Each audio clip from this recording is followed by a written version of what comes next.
Hello ਬੇਟਾ। ਬੇਟੇ ਕੱਲ ਵਾਲੇ ਲੈਕਚਰ 'ਚ ਆਪਾਂ ਕੀਤਾ ਸੀ ਐਕਸਟ੍ਰੈਕਸ਼ਨ ਆਫ ਆਇਰਨ। ਠੀਕ ਹੈ, ਤਾਂ ਆਇਰਨ ਦੀ ਐਕਸਟ੍ਰੈਕਸ਼ਨ ਆਪਾਂ ਕੀਤੀ ਸੀ, ਜਿਹਦੇ ਵਿੱਚ ਜਿਹੜੀ ਸਾਨੂੰ ਆਇਰਨ ਐਕਸਟ੍ਰੈਕਟ ਕਰਦੇ ਸੀ ਆਪਾਂ ਕਿਹਦੇ ਤੋਂ ਬਣਾਏ ਸੀ, ਕਿਹੜੀ ਓਰ ਤੋਂ ਬਣਾਉਂਦੇ ਸੀ ਆਪਾਂ, ਹੈਮੇਟਾਈਟ ਤੋਂ ਬਣਾਈ ਸੀ। ਤਾਂ ਜਿਹੜੀ ਸਾਡੇ ਕੋਲੇ ਆਇਰਨ ਆਉਂਦੀ ਹੈ ਬਲਾਸਟ ਫਰਨੈਸ ਦੇ ਵਿੱਚ, ਉਹ ਕਿਹੜੀ ਹੁੰਦੀ ਹੈ, ਪਿਗ ਆਇਰਨ, ਜਿਹੜੀ ਕਿ ਮੋਲਟਨ ਫਾਰਮ ਦੇ ਵਿੱਚ ਹੁੰਦੀ ਹੈ। ਠੀਕ ਹੈ, ਆਪਾਂ ਕੀ ਕਰਦੇ ਹਾਂ ਫਿਰ ਬੇਟੇ, ਉਸ ਆਇਰਨ ਨੂੰ ਜਿਹੜੀ ਸਕ੍ਰੈਪ ਆਇਰਨ ਦੇ ਨਾਲ ਤੇ ਕੋਕ ਦੇ ਨਾਲ ਦੁਬਾਰਾ ਮੈਲਟ ਕਰਕੇ ਫਿਰ ਉਹਨੂੰ ਰਿਫਾਈਨ ਕਰਦੇ ਹਾਂ, ਜਿਹਨੂੰ ਆਪਾਂ ਹੋਰ ਪਿਉਰੀਫਾਈ ਕਰ ਲੈਂਦੇ ਹਾਂ, ਜਿਹਨੂੰ ਅਸੀਂ ਕਾਸਟ ਆਇਰਨ ਕਹਿੰਦੇ ਹਾਂ। ਠੀਕ ਹੈ, ਤਾਂ ਕਾਸਟ ਆਇਰਨ ਦੇ ਵਿੱਚ ਫਰਕ ਕੀ ਹੁੰਦਾ ਕਾਸਟ ਆਇਰਨ ਦਾ ਤੇ ਪਿਗ ਆਇਰਨ ਦਾ, ਕਿ ਪਿਗ ਆਇਰਨ ਦੇ ਵਿੱਚ ਕਾਰਬਨ ਕੰਟੈਂਟ ਜ਼ਿਆਦਾ ਹੁੰਦਾ, ਉਹਦੇ ਵਿੱਚ ਤਕਰੀਬਨ 4% ਹੁੰਦਾ, ਤੇ ਕਾਸਟ ਆਇਰਨ ਦੇ ਵਿੱਚ ਕਾਰਬਨ ਦਾ ਕੰਟੈਂਟ ਹੈ ਜਿਹੜਾ ਉਹ ਕੀ ਹੈ, ਘਟ ਜਾਂਦਾ, ਉਹ ਤਕਰੀਬਨ 3% ਰਹਿ ਜਾਂਦਾ। ਠੀਕ ਹੈ, ਤਾਂ ਉਹਦੇ ਨਾਲੋਂ ਜ਼ਿਆਦਾ ਪਿਉਰੀਫਾਈ ਹੋ ਜਾਂਦੀ ਹੈ। ਉਸ ਤੋਂ ਬਾਅਦ ਫਿਰ ਆਪਾਂ ਹੋਰ ਪਿਉਰੀਫਾਈ ਕਰਦੇ ਹਾਂ ਉਹਨੂੰ। ਜੇ ਅਸੀਂ ਕਹਿੰਦੇ ਕਿ ਪਿਓਰੈਸਟ ਫਾਰਮ ਦੇ ਵਿੱਚ, ਜਿਹੜੀ ਆਇਰਨ ਦੀ ਪਿਓਰੈਸਟ ਫਾਰਮ ਦੇ ਵਿੱਚ ਆਪਾਂ ਉਹਨੂੰ ਕਨਵਰਟ ਕਰਦੇ ਹਾਂ, ਉਹਨੂੰ ਆਪਾਂ ਕੀ ਕਹਿੰਦੇ ਹਾਂ ਬੇਟੇ, ਰੌਟ ਆਇਰਨ। ਠੀਕ ਹੈ, ਤਾਂ wrought iron is the purest form of commercial iron. ਜੇ ਆਪਾਂ ਕਹੀਏ ਕਿ ਕਮਰਸ਼ੀਅਲ ਆਇਰਨ ਦੀ ਜਿਹੜੀ ਪਿਓਰੈਸਟ ਫਾਰਮ ਹੈ ਜਿਹੜੀ ਉਹ ਕੀ ਹੈ, ਰੌਟ ਆਇਰਨ ਹੈ। ਠੀਕ ਹੈ, ਉਹਨੂੰ ਕਿਵੇਂ ਬਣਾਉਂਦੇ ਆ, it is prepared from cast iron by oxidizing impurities in reverberatory ਆਪਾਂ ਕਿਹਾ ਸੀ। ਠੀਕ ਹੈ, ਉਹਦੇ ਵਿੱਚ ਆਪਾਂ ਕੀ ਕਿਹਾ ਸੀ ਕਿ ਆਪਾਂ ਜਿਹੜੀ ਰੈਬਰਬਰੇਟਰੀ ਜਿਹੜੀ ਫਰਨੈਸ ਹੈ ਨਾ, ਉਹਦੀ ਅਸੀਂ ਲਾਈਨਿੰਗ ਹੈਮੇਟਾਈਟ ਨਾਲ ਕਰਦੇ ਹਾਂ। ਹੈਮੇਟਾਈਟ ਕੀ ਹੈ ਬੇਟੇ, ਜਿਹੜੀ ਇਹਦੀ ਆਹੀ ਹੈ ਔਰ ਸੀ ਆਇਰਨ ਆਕਸਾਈਡ, ਵਿੱਚ ਅਸੀਂ ਕੋਕ ਪਾਇਆ ਹੋਇਆ। ਹੁਣ ਇਹ ਕਿਵੇਂ ਉਹਨੂੰ ਕਨਵਰਟ ਕਰੇਗਾ, ਇਹਦੇ ਵਿੱਚੋਂ ਜਿਹੜਾ ਆਕਸਾਈਡ ਹੈ ਨਾ, ਇਹ ਕਾਰਬਨ ਨੂੰ ਆਕਸੀਡਾਈਜ਼ ਕਰ ਦੇਗਾ ਜਾਂ ਕਾਰਬਨ ਇਹਨੂੰ ਰਿਡਿਊਸ ਕਰ ਦੇਗਾ, ਤਾਂ ਸਾਡੇ ਕੋਲੇ ਕੀ ਆ ਜਾਏਗੀ, ਆਇਰਨ। ਤਾਂ ਇਹਦੇ ਵਿੱਚ ਜਿਹੜਾ ਕਾਰਬਨ ਦਾ ਕੰਟੈਂਟ ਹੋਰ ਵੀ ਘਟ ਜਾਂਦਾ ਹੈ। ਜਿਹੜਾ ਆਇਰਨ ਹੈ, ਲਾਈਮਸਟੋਨ ਕੀ ਕਰੂਗਾ, ਫਲਕਸ ਵਾਸਤੇ ਜਿਹੜੀਆਂ ਇੰਪਿਓਰਿਟੀਜ਼ ਤੁਹਾਡੇ ਕੋਲੇ ਸਲੈਗ, ਜਿਹੜੀਆਂ ਆਪਾਂ ਕਹਿੰਦੇ ਆ SiO2 ਦੀ ਫਾਰਮ ਦੇ ਵਿੱਚ ਜਾਂ ਕੋਈ ਹੋਰ ਇੰਪਿਓਰਿਟੀਜ਼ ਹੈ, ਉਹ ਕੀ ਕਰਨਗੀਆਂ, ਸਲੈਗ ਦੀ ਫਾਰਮ ਦੇ ਵਿੱਚ ਬਾਹਰ ਨਿਕਲ ਜਾਣਗੀਆਂ। ਤਾਂ ਹੁਣ ਜਿਹੜੀ ਸਾਡੇ ਕੋਲੇ ਫਾਰਮ, ਜਿਹੜੀ ਆਇਰਨ ਦੀ ਫਾਰਮ ਹੋਏਗੀ, ਉਹ ਕੀ ਹੋਏਗੀ, ਪਿਓਰ ਫਾਰਮ ਹੋਏਗੀ। ਬਟ ਇੱਕ ਸਟੀਲ ਵੀ ਆਇਰਨ ਦੀ ਹੀ ਫਾਰਮ ਹੁੰਦੀ ਹੈ। ਉਹ ਵੀ ਆਪਾਂ ਸਟੀਲ ਨੂੰ ਅਲੱਗ ਆਪਾਂ ਪੜ੍ਹਦੇ ਹਾਂ, ਸਟੀਲ ਹੈ ਜਿਹੜੀ ਕਿ ਉਹ ਅਲੱਗ ਮੈਟਲ ਹੈ, ਉਹ ਆਇਰਨ ਹੀ ਹੈ। ਜੇ ਅਸੀਂ ਰੌਟ ਆਇਰਨ ਦੇ ਵਿੱਚ 0.5% ਇੰਪਿਓਰਿਟੀਜ਼ ਐਡ ਕਰ ਦਿੰਦੇ ਹਾਂ ਨਾ, ਤਾਂ ਉਹ ਕੀ ਬਣ ਜਾਂਦੀ ਹੈ, ਸਟੀਲ ਬਣ ਜਾਂਦੀ ਹੈ। ਪਰ ਉਹ ਪਿਓਰੈਸਟ, ਕਈ ਵਾਰੀ ਲਿਖ ਦਿੰਦੇ ਕਿ ਪਿਓਰੈਸਟ ਫਾਰਮ ਸਟੀਲ ਹੈ, ਸਟੀਲ ਨਹੀਂ ਪਿਓਰੈਸਟ farm, rot iron is ਪਿਓਰੈਸਟ farm. ਪਰ ਉਹ ਵੀ ਆਇਰਨ ਹੀ ਹੈ, ਉਹ ਵੀ ਟਾਈਪ ਆਇਰਨ ਦੀ ਹੋਈ ਹੈ, ਪਰ ਉਹ 'ਚ 0.5% ਇੰਪਿਓਰਿਟੀਜ਼ ਹੁੰਦੀ ਹੈ। ਤਾਂ ਸਟੀਲ ਹੈ ਜਿਹੜੀ ਉਹ ਐਲੋਏ ਦੀ ਫਾਰਮ ਦੇ ਵਿੱਚ ਬਹੁਤ ਯੂਜ਼ਫੁਲ ਹੁੰਦੀ ਹੈ। ਆਪਾਂ ਜਦੋਂ ਇਹਨਾਂ ਸਾਰੀਆਂ ਮੈਟਲਸ ਦੇ ਆਪਾਂ ਯੂਜ਼ਸ ਕਰਾਂਗੇ ਨਾ, ਉੱਥੇ ਡਿਸਕਸ ਕਰਾਂਗੇ ਸਟੀਲ ਨੂੰ ਵੀ, ਕਿ ਸਟੀਲ ਅਸੀਂ ਕਿਵੇਂ ਯੂਜ਼ਫੁਲ ਕਿਵੇਂ ਹੈ ਸਟੀਲ। ਠੀਕ ਹੈ, ਹੁਣ ਬੇਟੇ ਅੱਜ ਆਪਾਂ ਪੜ੍ਹਦੇ ਹਾਂ extraction of copper from cuprous oxide. ਤੇ ਹੁਣ ਆਪਾਂ ਕਿਊਪਰਸ ਆਕਸਾਈਡ ਤੋਂ, ਐਕਚੁਅਲੀ ਕੀ ਹੈ ਇਹ ਜਿਹੜਾ ਆਪਾਂ ਬਣਾਉਂਦੇ ਆ, ਇਹ ਐਕਸਟ੍ਰੈਕਸ਼ਨ ਕੀਤੀ ਜਾਂਦੀ ਹੁੰਦੀ ਹੈ ਕਾਪਰ ਪਾਇਰਾਈਟਸ ਤੋਂ ਕੀਤੀ ਜਾਂਦੀ ਹੈ। ਠੀਕ ਹੈ, ਕਾਪਰ ਪਾਇਰਾਈਟਸ ਤੋਂ ਫਿਰ ਉਹਨੂੰ ਆਪਾਂ ਕੰਸਨਟਰੇਟ ਕਰਦੇ ਹਾਂ, ਫਿਰ ਉਹਨੂੰ ਆਪਾਂ ਰਿਡਿਊਸ ਕਰਦੇ ਹਾਂ। ਠੀਕ ਹੈ, ਆਕਸੀਡਾਈਜ਼ ਕਰਦੇ ਹਾਂ, ਪਹਿਲਾਂ ਉਹਨੂੰ ਆਕਸਾਈਡ 'ਚ ਕਨਵਰਟ ਕਰਦੇ ਹਾਂ। ਐਕਚੁਅਲੀ ਆਕਸਾਈਡ ਤੋਂ ਹੈ, ਪਰ ਐਕਚੁਅਲੀ ਕੀ ਹੁੰਦਾ, ਜਿਹੜੀ ਲੈਂਦੇ ਹਾਂ ਆਪਾਂ ਔਰ ਹੈ ਜਿਹੜੀ, ਉਹ ਕੀ ਹੈ, ਆਇਰਨ ਪਾਇਰਾਈਟਸ ਹੈ। ਠੀਕ ਹੈ, ਇਨ ਗ੍ਰਾਫ ਆਫ ਡੈਲਟਾ ਜੀ ਨॉट ਵਰਸਸ ਟੀ, ਮਤਲਬ ਅਲਿੰਗਮ ਡਾਇਆਗ੍ਰਾਮ ਜਿਹੜੀ ਆਪਾਂ ਵੇਖੀ ਸੀ, ਉਹਦੇ ਵਿੱਚ ਫਾਰ ਫਾਰਮੇਸ਼ਨ ਆਫ ਆਕਸਾਈਡ, ਜੇ ਆਪਾਂ ਆਕਸਾਈਡ ਦੀਆਂ ਜਿਹੜੀਆਂ ਦੇਖੀਆਂ ਨਾ, ਸਾਰਿਆਂ ਦੇ ਆਕਸਾਈਡ ਹੀ ਜਿਹੜਾ ਗ੍ਰਾਫ ਬਣਾਇਆ ਸੀ, ਕਿਹਦਾ ਬਣਾਇਆ ਸੀ ਬੇਟੇ, ਹਰੇਕ ਚੀਜ਼ ਦਾ, ਚਾਹੇ ਉਹ ਮੈਟਲ ਹੈ ਚਾਹੇ ਨਾਨ ਮੈਟਲ ਹੈ, ਹਰੇਕ ਦੇ ਆਕਸਾਈਡ ਦੀ ਫਾਰਮੇਸ਼ਨ ਦਾ ਗ੍ਰਾਫ ਸੀ। ਆਕਸਾਈਡ ਬਣ ਰਿਹਾ ਸੀ ਤੇ ਉਹਦੇ 'ਚ ਡੈਲਟਾ ਜੀ ਦੀ ਵੈਲਿਊ ਕਿੰਨੀ ਆਉਂਦੀ ਹੈ, ਕਿੰਨੇ ਟੈਂਪਰੇਚਰ ਦੇ ਉੱਤੇ, ਇਹਦਾ ਗ੍ਰਾਫ ਸੀ, ਉਹਨੂੰ ਅਸੀਂ ਅਲਿੰਗਮ ਡਾਇਆਗ੍ਰਾਮ ਕਹਿ ਦਿੰਦੇ ਹਾਂ। ਠੀਕ ਹੈ, ਆਕਸਾਈਡਸ ਦਾ copper oxide lines in almost at the top. ਜਿਹੜਾ ਕਾਪਰ ਆਕਸਾਈਡ ਹੈ ਨਾ, ਉਹ ਟੌਪ ਤੇ ਹੈ। ਟੌਪ ਤੇ ਮਤਲਬ ਬਾਕੀ ਸਾਰੀਆਂ ਦੇ ਆਕਸਾਈਡ ਇਹ ਤੋਂ ਨੀਚੇ ਹੈ। ਇਹਦਾ ਮਤਲਬ ਕੀ ਹੈ, ਇਹਨੂੰ ਬਹੁਤ ਈਜ਼ੀਲੀ ਅਸੀਂ ਰਿਡਿਊਸ ਕਰ ਸਕਦੇ ਹਾਂ। ਕੋਈ ਵੀ ਮੈਟਲ ਇਹਨੂੰ ਰਿਡਿਊਸ ਕਰ ਸਕਦਾ, ਕੋਈ ਵੀ ਮੈਟਲ ਜਾਂ ਨਾਨ ਮੈਟਲ ਇਹਨੂੰ ਰਿਡਿਊਸ ਕਰ ਸਕਦੀ ਹੈ, ਜਿਹੜਾ ਗ੍ਰਾਫ ਇਹਦੇ ਨੀਚੇ ਆਉਂਦਾ ਹੈ। ਤਾਂ ਆਪਾਂ ਕੀ ਕਿਹਾ, ਇਹ ਆਲਮੋਸਟ ਟੌਪ ਤੇ ਹੈ, ਤਾਂ ਇਹਦਾ ਮਤਲਬ ਬਹੁਤ ਈਜ਼ੀਲੀ ਇਹਨੂੰ ਰਿਡਿਊਸ ਕਰ ਸਕਦੇ ਹੋ। So it is quite easy to reduce oxide ore of copper by heating with coke. Carbon ਲੈ ਲਓ ਚਾਹੇ ਕਾਰਬਨ ਮੋਨੋਆਕਸਾਈਡ ਲੈ ਲਓ, ਇਹਨਾਂ ਦੇ ਨਾਲ ਬਹੁਤ ਈਜ਼ੀਲੀ ਅਸੀਂ ਇਹਦੀ ਰਿਡਕਸ਼ਨ ਹੈ ਜਿਹੜੀ ਉਹ ਕਰ ਸਕਦੇ ਹਾਂ। Most of the ores of copper are sulphide ores. ਜਿਹੜੀਆਂ ਜ਼ਿਆਦਾ ਓਰਸ ਹੁੰਦੀਆਂ ਉਹ ਕਿਹੜੀਆਂ ਹੁੰਦੀਆਂ ਬੇਟੇ? ਸਲਫਾਈਡ ਓਰਸ ਹੁੰਦੀਆਂ। ਸੋ ਸਲਫਾਈਡ ਓਰਸ ਆਰ ਕੰਸਨਟ੍ਰੇਟਡ ਬਾਈ, ਤੇ ਆਪਾਂ ਨੂੰ ਪਤਾ ਹੈ, ਯਾਦ ਹੋਊਗਾ ਤੁਹਾਨੂੰ ਬੇਟੇ, ਜਿਹੜੀ ਅਸੀਂ ਕੰਸਨਟ੍ਰੇਸ਼ਨ ਕਰਦੇ ਹਾਂ ਤਾਂ ਸਲਫਾਈਡ ਓਰਸ ਦੀ ਕੰਸਨਟ੍ਰੇਸ਼ਨ ਵਾਸਤੇ ਆਪਾਂ ਕਿਹੜਾ ਮੈਥਡ ਯੂਜ਼ ਕਰਦੇ ਸੀ? ਫਰੋਥ ਫਲੋਟੇਸ਼ਨ। ਕਿਉਂਕਿ ਸਲਫਾਈਡਸ ਕੀ ਹੁੰਦੇ ਆ? ਆਇਲ ਦੇ ਵਿੱਚ ਜ਼ਿਆਦਾ ਸੋਲੂਬਲ ਹੁੰਦੇ ਆ, ਕਿਉਂਕਿ ਇਹਨਾਂ ਦੀ ਵੈਟਿੰਗ ਪ੍ਰੋਪਰਟੀ ਤੇ ਡਿਪੈਂਡ ਕਰਦਾ ਸੀ ਨਾ, ਵਾਟਰ ਤੇ ਆਇਲ ਦੇ ਵਿੱਚ। ਕਿਉਂਕਿ ਸਲਫਾਈਡਸ ਜਿਹੜੇ ਵੈਟ ਜ਼ਿਆਦਾ ਹੁੰਦੇ ਆ ਆਇਲਸ ਦੇ ਨਾਲ, ਆਇਲ ਦੇ ਨਾਲ ਕੀ ਆ, ਉਹ ਫਰੋਥ ਬਣਾ ਲੈਣਗੇ, ਫਰੋਥ ਦੇ ਨਾਲ ਸਲਫਾਈਡਸ ਬਾਹਰ ਆ ਜਾਣਗੇ, ਅਸੀਂ ਫਰੋਥ ਨੂੰ ਡਰਾਈ ਕਰਕੇ ਅਲੱਗ ਕਰ ਲਾਂਗੇ। ਠੀਕ ਹੈ, ਤਾਂ ਕੰਸਨਟ੍ਰੇਸ਼ਨ ਹੋ ਜਾਂਦੀ ਹੈ। ਤਾਂ ਅਸੀਂ ਫਰੋਥ ਫਲੋਟੇਸ਼ਨ ਮੈਥਡ ਦੇ ਨਾਲ ਕਰਦੇ ਸੀ। ਠੀਕ ਹੈ, ਇਹਦੇ ਵਾਸਤੇ ਯੂਜ਼ ਕਰਾਂਗੇ ਆਪਾਂ ਫਰੋਥ ਫਲੋਟੇਸ਼ਨ ਪ੍ਰੋਸੈਸ। ਕਾਹਦੇ ਵਾਸਤੇ? ਸਲਫਾਈਡ ਓਰ ਦੀ ਕੰਸਨਟ੍ਰੇਸ਼ਨ ਵਾਸਤੇ। And concentrated ore is roasted to given oxide. ਫਿਰ ਕੀ ਕੀਤਾ ਸੀ ਆਪਾਂ? ਆਕਸੀਡੇਸ਼ਨ ਕਰਨੀ ਸੀ ਉਹਦੀ। ਆਕਸੀਡੇਸ਼ਨ ਕੀ ਕਰਦੇ ਸੀ ਆਪਾਂ? ਜੇ ਆਕਸਾਈਡ ਤੇ ਕਾਰਬੋਨੇਟ ਹੁੰਦੇ ਆ ਤਾਂ ਫਿਰ ਕੈਲਸੀਨੇਸ਼ਨ ਕਰਦੇ ਆ। ਜੇ ਸਾਡੇ ਕੋਲੇ ਸਲਫਾਈਡ ਓਰਸ ਹੁੰਦੀਆਂ ਤਾਂ ਫਿਰ ਉਹਨਾਂ ਦੀ ਕੀ ਕਰਦੇ ਆ? ਰੋਸਟਿੰਗ ਕਰਦੇ ਆ। ਤੇ ਇਹਨੂੰ ਆਪਾਂ ਰੋਸਟ ਕਰਾਂਗੇ, ਕਿਉਂ? ਕਿਉਂਕਿ ਇਹ ਸਲਫਾਈਡ ਜਿਹੜੀ ਓਰ ਹੈ ਇਹਦੀ, ਉਹ ਕੀ ਹੈ? ਐਕਚੁਅਲੀ ਸਲਫਾਈਡ ਓਰ ਹੈ। ਠੀਕ ਹੈ, ਤਾਂ ਹੁਣ ਇਹ ਕਿਵੇਂ ਰਿਐਕਸ਼ਨ ਕੀ ਹੋਏਗਾ ਜਦੋਂ ਅਸੀਂ ਸਲਫਾਈਡ ਓਰ ਦੀ ਆਕਸੀਡੇਸ਼ਨ ਕਰਾਂਗੇ? ਤਾਂ ਕਾਪਰ ਸਲਫਾਈਡ ਦੀ ਆਕਸੀਡੇਸ਼ਨ ਤੋਂ ਬਾਅਦ ਕੀ ਬਣਾ ਲਿਆ ਗਿਆ? ਇਹ ਕਾਪਰ ਆਕਸਾਈਡ। ਐਕਚੁਅਲੀ ਅਸੀਂ ਆਪਾਂ ਕੀ ਲਿਖਿਆ ਸੀ ਕਿ ਉਹ ਕਾਪਰ ਆਕਸਾਈਡ ਤੋਂ ਐਕਸਟ੍ਰੈਕਟ ਕਰਦੇ ਆ, ਕਿਉਂਕਿ ਇਹਨੇ ਕਨਵਰਟ ਤਾਂ ਆਕਸਾਈਡ 'ਚ ਹੀ ਕਰਨਾ ਪਏਗਾ, ਕਿਉਂਕਿ ਇਹਦੀ ਰਿਡਕਸ਼ਨ ਬਹੁਤ ਈਜ਼ੀ ਹੋ ਜਾਂਦੀ ਹੈ, ਇਹਦੇ ਤੋਂ ਕਾਪਰ ਐਕਸਟ੍ਰੈਕਟ ਕਰਨਾ ਬਹੁਤ ਈਜ਼ੀ ਹੁੰਦਾ ਹੈ। ਠੀਕ ਹੈ, ਤਾਂ ਆਪਾਂ ਲਿਖਦੇ ਹਾਂ ਕਿ ਆਕਸਾਈਡ ਓਰ ਤੋਂ ਕਰਦੇ ਹਾਂ ਅਸੀਂ, ਕਿਉਂਕਿ ਇਹਨੂੰ ਅਸੀਂ ਆਕਸਾਈਡ 'ਚ ਕਰਨਾ ਹੀ ਕਰਨਾ ਕਨਵਰਟ। ਜਦੋਂ ਆਕਸਾਈਡ 'ਚ ਕਨਵਰਟ ਕਰ ਦਿੰਦੇ ਹਾਂ ਤਾਂ ਨਾਲ ਕੀ ਨਿਕਲ ਜਾਂਦੀ ਹੈ? Carbon dioxide. ਠੀਕ ਹੈ, ਜਿਹੜਾ ਕਾਪਰ ਆਕਸਾਈਡ ਹੈ ਇਹ ਕਾਰਬਨ ਦੇ ਨਾਲ ਰਿਡਿਊਸਿੰਗ ਏਜੰਟ ਨਾਲ ਟ੍ਰੀਟ ਕਰਦੇ ਆ ਇਹਨੂੰ, ਤੇ ਕੀ ਬਣਾ ਦੇਗਾ? Copper plus carbon monoxide.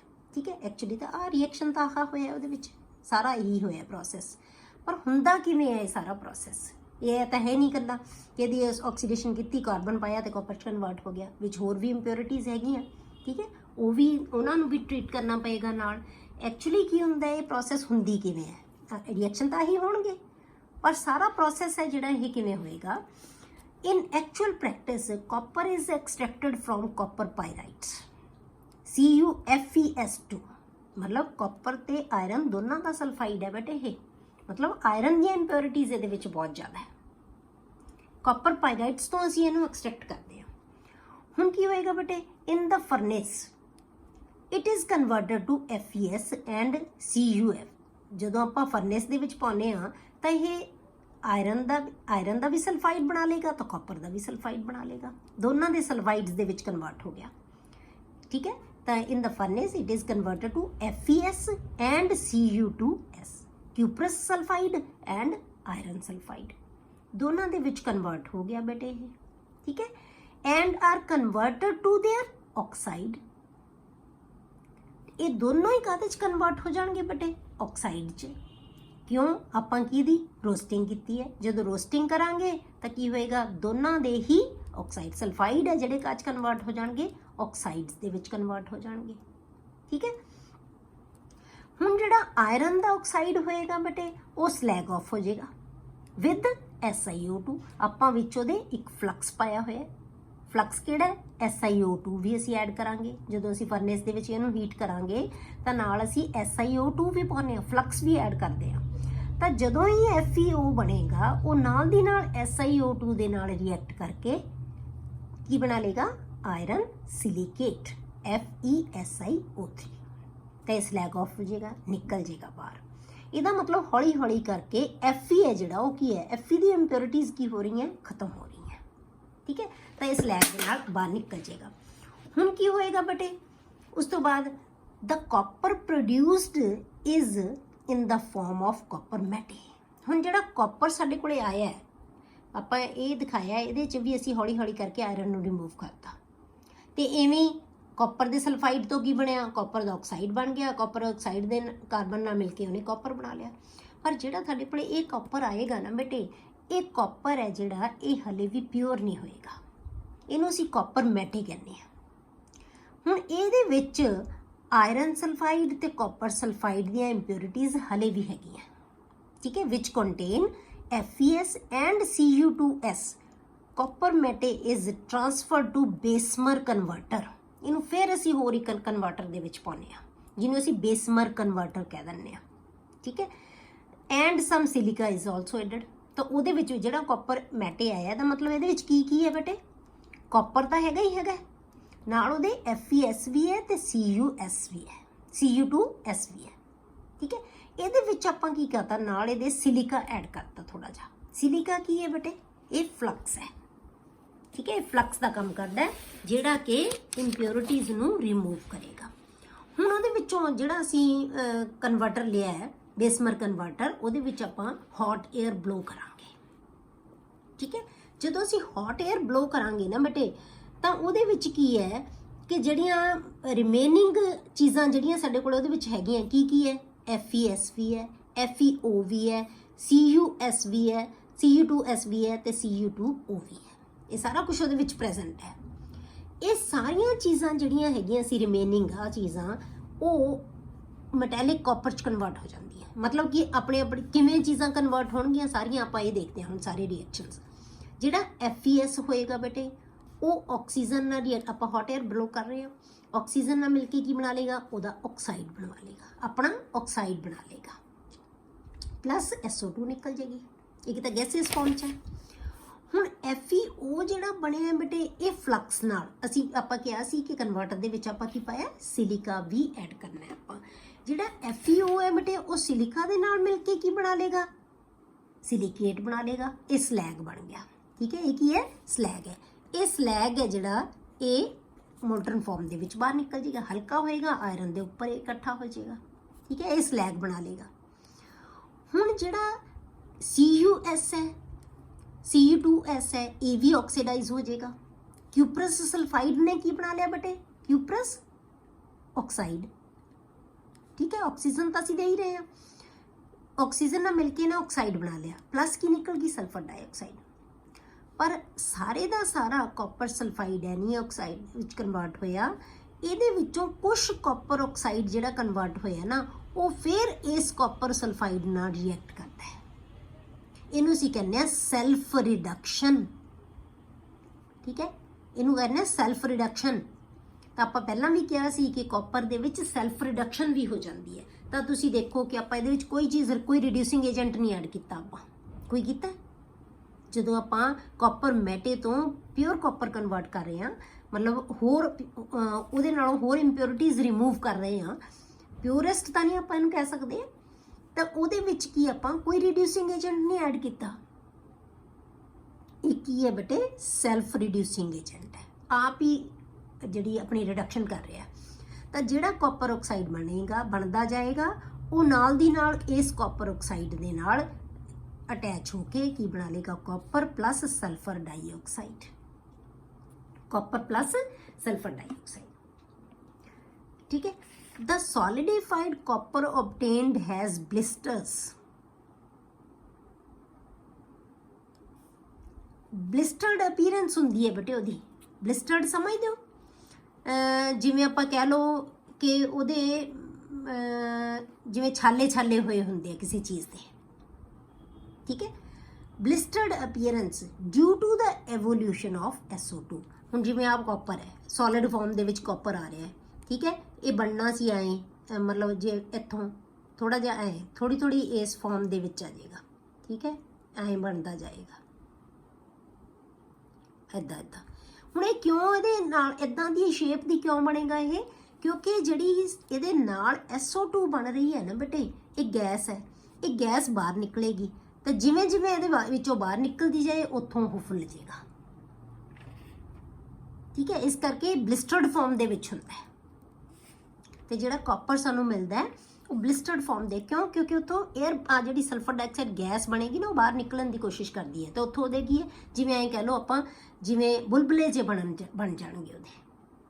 ਠੀਕ ਹੈ, ਤਾਂ ਇਹ ਚੀਜ਼ ਹੈ, the solidified copper obtained has blistered appearance due to the evolution of SO2, so it is called blister copper। ਤਾਂ ਤੁਹਾਨੂੰ ਕੁਐਸਚਨ ਵੀ ਆ ਜਾਂਦਾ ਬੇਟੇ ਕਈ ਵਾਰੀ ਕਿ ਜਿਹੜਾ ਕਾਪਰ ਮੈਟੇ ਤੋਂ ਅਸੀਂ ਕਾਪਰ ਆਬਟੇਨ ਕਰਦੇ ਹਾਂ, ਉਹਨੂੰ ਅਸੀਂ ਬਲਿਸਟਰ ਕਾਪਰ ਕਿਉਂ ਕਹਿੰਦੇ ਹਾਂ, ਜਾਂ ਉਹਦੀ ਬਲਿਸਟਰ ਅਪੀਅਰੈਂਸ ਕਿਉਂ ਹੁੰਦੀ ਹੈ। ਸਮਝ ਆ ਗਈ ਬੇਟੇ ਕਿ ਬਲਿਸਟਰਡ ਕਿਉਂ ਕਹਿੰਦੇ ਆ, ਕਿਉਂਕਿ ਨਾਲ ਇਹਦੇ ਜਦੋਂ ਕਾਪਰ ਬਣੇਗਾ ਸਲਫਰ ਡਾਈਆਕਸਾਈਡ ਬਣੇਗੀ, ਤਾਂ ਇਹ ਜਿਹੜੀ ਸਲਫਰ ਡਾਈਆਕਸਾਈਡ ਕੀ ਹੈ, ਗੈਸ ਹੈ, ਜਦੋਂ ਬਾਹਰ ਨਿਕਲੇਗੀ ਤਾਂ ਉੱਥੋਂ ਉਹ ਕੀ ਹੈ, ਉੱਥੋਂ ਫੁੱਲ ਜਾਏਗਾ ਉਹ, ਤਾਂ ਇਸ ਕਰਕੇ ਇਹਦੀ ਅਪੀਅਰੈਂਸ ਹੈ ਜਿਹੜੀ ਕੀ ਹੋ ਜਾਏਗੀ, ਬਲਿਸਟਰ ਹੋ ਜਾਏਗੀ। ਦਿਸ ਕਾਪਰ ਇਜ਼ ਪਿਊਰੀਫਾਈਡ ਬਾਈ ਇਲੈਕਟ੍ਰੋਲਿਟਿਕ ਰਿਫਾਈਨਿੰਗ। ਇਹਨੂੰ ਆਪਾਂ ਕਾਹਦੇ ਨਾਲ ਰਿਫਾਈਨ ਕਰਦੇ ਹਾਂ ਬੇਟੇ, ਇਲੈਕਟ੍ਰੋਲਿਟਿਕ ਰਿਫਾਈਨਿੰਗ ਨਾਲ। ਇਹ ਆਪਾਂ ਬਹੁਤ ਡਿਟੇਲ 'ਚ ਕੀਤੀ ਸੀ ਕਿ ਆਪਾਂ ਇਲੈਕਟ੍ਰੋਲਿਸਿਸ ਕਰਦੇ ਹਾਂ। ਦੋਨੋਂ ਇਲੈਕਟ੍ਰੋਡ ਅਸੀਂ ਕਿਹਦੇ ਬਣਾਵਾਂਗੇ, ਕਾਪਰ ਦੇ, ਤੇ ਸੋਲਿਊਸ਼ਨ ਵੀ ਕੀ ਲਵਾਂਗੇ, ਕਾਪਰ ਸਲਫੇਟ ਦਾ। ਜਿਹੜਾ ਐਨੋਡ ਬਣਾਵਾਂਗੇ ਉਹ ਇੰਪਿਓਰ ਮੈਟਲ ਦਾ ਬਣਾਵਾਂਗੇ, ਤੇ ਜਿਹੜਾ ਕੈਥੋਡ ਬਣਾਵਾਂਗੇ ਅਸੀਂ ਪਿਓਰ ਮੈਟਲ ਦਾ ਬਣਾਵਾਂਗੇ। ਆਪਾਂ ਬਹੁਤ ਡਿਟੇਲ 'ਚ ਰਿਫਾਈਨਿੰਗ 'ਚ ਕੀਤਾ ਹੋਇਆ, ਆਪਾਂ ਕਾਪਰ ਦੀ ਉਹੀ ਰਿਫਾਈਨਿੰਗ ਕੀਤੀ ਸੀ ਉੱਥੇ, ਠੀਕ ਹੈ। ਤਾਂ ਉਹੀ ਤੁਸੀਂ ਇੱਥੇ ਕਾਪੀ ਪੇਸਟ ਕਰ ਲੈਣਾ, ਠੀਕ ਹੈ। ਤਾਂ ਇਹ ਤੁਹਾਡੇ ਕੋਲੇ ਆ ਗਿਆ ਕਾਪਰ ਦੀ ਰਿਫਾਈਨਿੰਗ। ਤਾਂ ਜਿਹੜਾ ਕਾਪਰ ਸਾਡੇ ਕੋਲੇ ਆ ਜਾਏਗਾ ਉਹ ਕੀ ਹੋਏਗਾ, ਪਿਓਰ ਕਾਪਰ ਹੋਏਗਾ ਆਫਟਰ ਰਿਫਾਈਨਿੰਗ, ਠੀਕ ਹੈ। ਹੁਣ ਅਗਲਾ ਜਿਹੜਾ ਹੈਗਾ ਬੇਟੇ ਉਹ ਹੈ ਐਕਸਟ੍ਰੈਕਸ਼ਨ ਆਫ ਜ਼ਿੰਕ। ਤੀਸਰਾ ਜਿਹੜਾ ਆਪਾਂ ਕਿਹਾ ਸੀ ਆਪਾਂ 4 ਐਕਸਟ੍ਰੈਕਸ਼ਨਸ ਕਰਨੀਆਂ। ਤਾਂ ਪਹਿਲੀ ਆਪਾਂ ਐਕਸਟ੍ਰੈਕਸ਼ਨ ਕਿਹਦੀ ਕੀਤੀ ਬੇਟੇ, ਆਇਰਨ ਦੀ। ਦੂਸਰੀ ਆਪਾਂ ਐਕਸਟ੍ਰੈਕਸ਼ਨ ਕਿਹਦੀ ਕੀਤੀ ਹੈ ਹੁਣੇ, ਕਾਪਰ ਦੀ। ਤਾਂ ਤੀਸਰੀ ਆਪਾਂ ਕੀ ਕਰਨੀ ਹੈ, ਜ਼ਿੰਕ ਦੀ। ਲਾਸਟ ਤੇ ਆਪਾਂ ਕਰਾਂਗੇ ਐਲੂਮੀਨੀਅਮ ਦੀ। ਤਾਂ 4 ਜਿਹੜੀਆਂ ਐਪਲੀਕੇਸ਼ਨਸ ਆਪਾਂ ਇਹਦੀਆਂ ਕਰਨੀਆਂ। ਹੁਣ ਆ ਗਿਆ ਐਕਸਟ੍ਰੈਕਸ਼ਨ ਆਫ ਜ਼ਿੰਕ।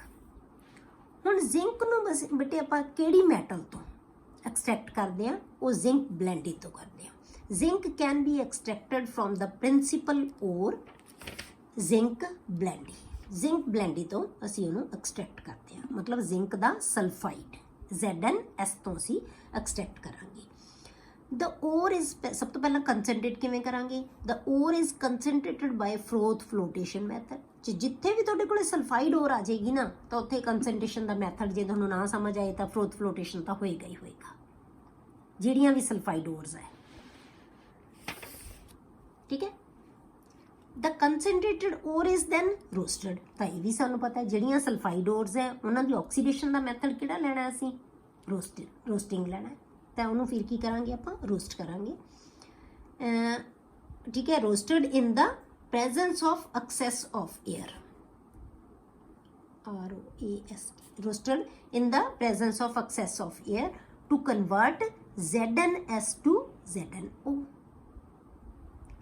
ਹੁਣ ਆਪਾਂ ਜਦੋਂ ਰੋਸਟ ਕਰਾਂਗੇ ਇਹਨੂੰ ਤਾਂ ਕੀ ਹੋਏਗਾ, ਇਹਦੀ ਆਕਸੀਡੇਸ਼ਨ ਹੋ ਜਾਏਗੀ, ਤਾਂ ਜ਼ਿੰਕ ਸਲਫਾਈਡ ਹੈ ਜਿਹੜਾ ਕਾਚ ਕਨਵਰਟ ਹੋ ਜਾਏਗਾ ਜ਼ਿੰਕ ਆਕਸਾਈਡ ਦੇ ਵਿੱਚ, ਠੀਕ ਹੈ। ਜ਼ਿੰਕ ਆਕਸਾਈਡ ਦੇ ਵਿੱਚ ਆ ਗਿਆ। ਹੁਣ ਇਹਦੇ ਵਿੱਚ ਤੇ ਇਹਦੀ ਆਪਾਂ ਕੀ ਕਰਾਂਗੇ ਬੇਟੇ, ਰਿਡਕਸ਼ਨ ਕਰਾਂਗੇ। ਜ਼ਿੰਕ ਆਕਸਾਈਡ ਦੀ ਆਪਾਂ ਕੀ ਕਰਾਂਗੇ, ਰਿਡਕਸ਼ਨ। ਤਾਂ ਫਿਰ ਰਿਡਕਸ਼ਨ ਵਾਸਤੇ ਸਾਨੂੰ ਕੀ ਚਾਹੀਦਾ ਬੇਟੇ, ਰਿਡਿਊਸਿੰਗ ਏਜੰਟ ਚਾਹੀਦਾ, ਠੀਕ ਹੈ।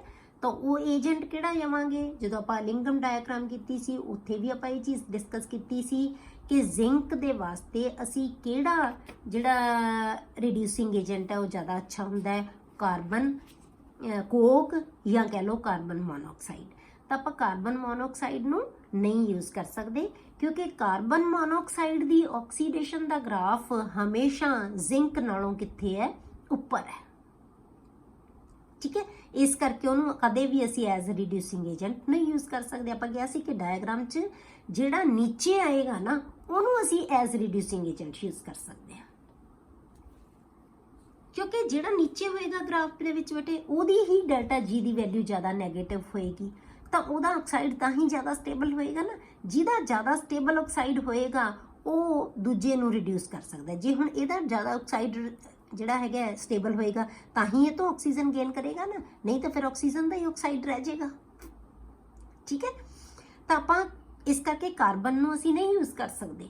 ਤਾਂ ਕਾਰਬਨ ਨਹੀਂ ਕਰਦੀ ਇਹਨੂੰ ਰਿਡਿਊਸ ਜ਼ਿੰਕ ਆਕਸਾਈਡ ਨੂੰ, ਪਰ ਅਸੀਂ ਕੀ ਯੂਜ਼ ਕਰਦੇ ਹਾਂ, ਕਿਹੜਾ ਅਸੀਂ ਵਰਤ ਸਕਦੇ ਹਾਂ, ਉਹ ਅਸੀਂ ਲੈਂਦੇ ਹਾਂ ਕਾਰਬਨ। ਕੋਕ ਹੈ ਜਿਹੜਾ ਉਹ ਯੂਜ਼ ਕੀਤਾ ਜਾਂਦਾ ਹੈ ਇਹਦੇ ਵਾਸਤੇ, ਠੀਕ ਹੈ। The reduction of zinc oxide is done using Coke.